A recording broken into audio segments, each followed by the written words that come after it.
Battle lines are being drawn in Afrin between Turkey and the Syrian regime.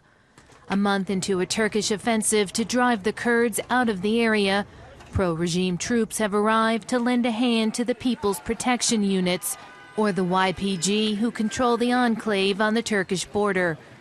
Turkey considers the YPG terrorists and is determined to eliminate them. But at what cost?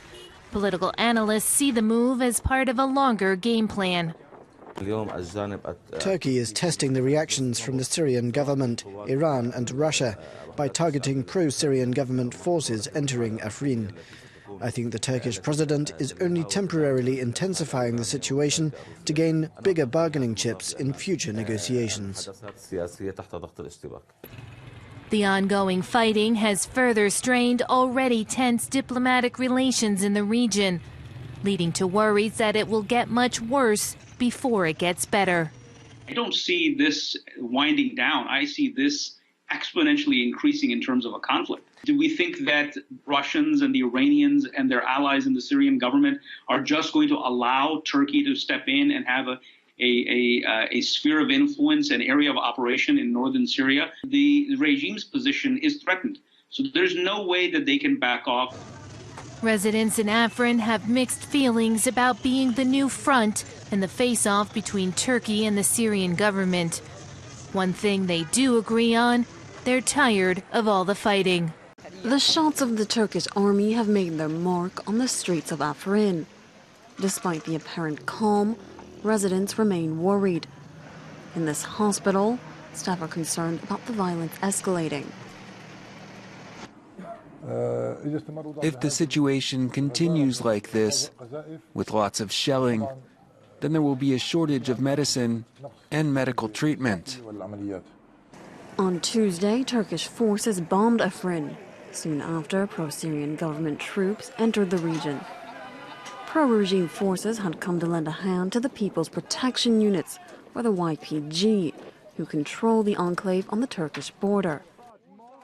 Turkey considers the YPG terrorists and is determined to take them out. After shelling the area, Turkey reiterated its warning that Ankara will not hesitate to attack any group helping the YPGs. But the warning wasn't strong enough. On Wednesday, Damascus sent reinforcements to Afrin, with the UK-based Syrian Observatory for Human Rights reporting that dozens of pro-Syrian government troops were continuing to enter the region. Afrin, the focus of the fight for control in Syria's north. These are fighters of the Free Syrian Army, backed by Turkey. They've been pushing out the Kurdish forces who were in control here.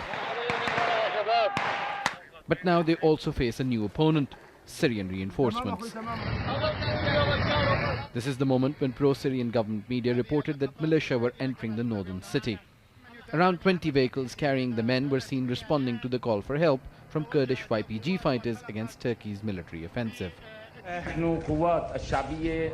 We are the Syrian Popular Forces and we have come here to support our people, the civilians in Afrin who have been enduring the fiercest of attacks from these Ottomans, these occupiers past and present.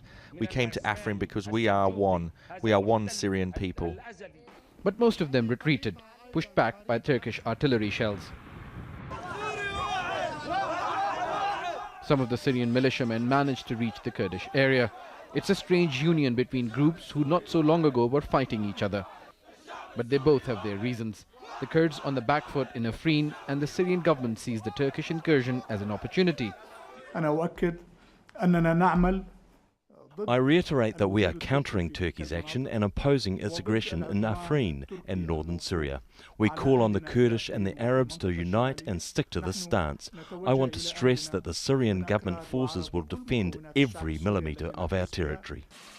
The Turkish president says the operation has entered a new phase and is adamant that his forces will control Afrin within days. He says the alliance between Kurdish fighters and Syrian militias will have no impact on Turkey's offensive in the region.